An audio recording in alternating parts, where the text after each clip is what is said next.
নিজেও হয়তো জানতেন না তার জীবনের গল্পটি হবে একেবারে সিনেমার মতোই। স্কুলে পড়ার সময়ই অভিনয়ের প্রেমে পড়েন তিনি। কলেজে পড়ার সময় শুরু করেন অল্প পরিসরে মডেলিং, কিন্তু পরিবার চাইতো অভিনয় না করে চাকরি করুক মেয়ে। পরে কিছু কাজে জনপ্রিয়তা পেলে আর কেউ বাধা হতে পারেননি। মিউজিক ভিডিও দিয়ে শুরু করেন তার নিজস্ব ক্যারিয়ার। তাকে সবচেয়ে বেশি পরিচিতি এনে দেয় সালমান খানের সঙ্গে তেরে নাম সিনেমাটি। বলছি ভারতের অভিনেত্রী ভূমিকা চাওলার কথা। কিভাবে ক্যারিয়ার শুরু জানেন? তার জন্ম পাঞ্জাবি পরিবারে, পড়াশোনা করেছেন দিল্লিতে।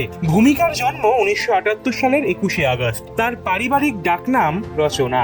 বাবা সেনাবাহিনীর চাকরি করতেন, যে কারণে বাসায় কড়া নিয়মের মধ্যে বড় হয়েছেন তিনি। 1997 সালে তিনি কাজের জন্য মুম্বাইতে চলে আসেন। শুরুতে নাম লেখান মিউজিক ভিডিওতে। 1998 সালে মাসুম তেরা চেহারা স্বল্পদৈর্ঘ্য সিনেমায় তিনি অভিনয় করেন। কিছু বিজ্ঞাপন চিত্র দেখা গেছে তাকে। প্রথম 2000 সালে তেলেগু সিনেমায় অভিনয় করেন তিনি। শুরু হয় পথ চলা। হয়তো নিজেও জানতেন না তার জীবনের গল্পটি হবে একেবারে সিনেমার মতোই। কেন বলিউড থেকে দূরে তেরে নাম সিনেমা দিয়ে তুমুল আলোচনায় আসেন তিনি, কিন্তু পরবর্তী সময়ে বলিউড থেকে আবার ছিটকেও যান তিনি। এই অভিনেত্রীকে সবচেয়ে বেশি শুনতে হয় বলিউডে কেন শক্ত জায়গা করতে পারলেন না। এ প্রশ্নে তিনি প্রায়ই বলে থাকেন ক্যারিয়ারে কিছু ভুল ছিল। বিভিন্ন সময় অনেক বেশি কাজে ব্যস্ত থাকায় ও শিডিউল দেওয়া থাকায় ভালো কিছু সিনেমার চিত্রনাট্য হাতছাড়া করতে হয়েছে, যা ছিল আমার জন্য সবচেয়ে বড় ভুল। 2005 সালে সিলসিলে সিনেমা নিয়ে আশা দেখলেও সেটাও ব্যর্থ হয়। এই অভিনেত্রীকে কারা কারা পছন্দ করেন?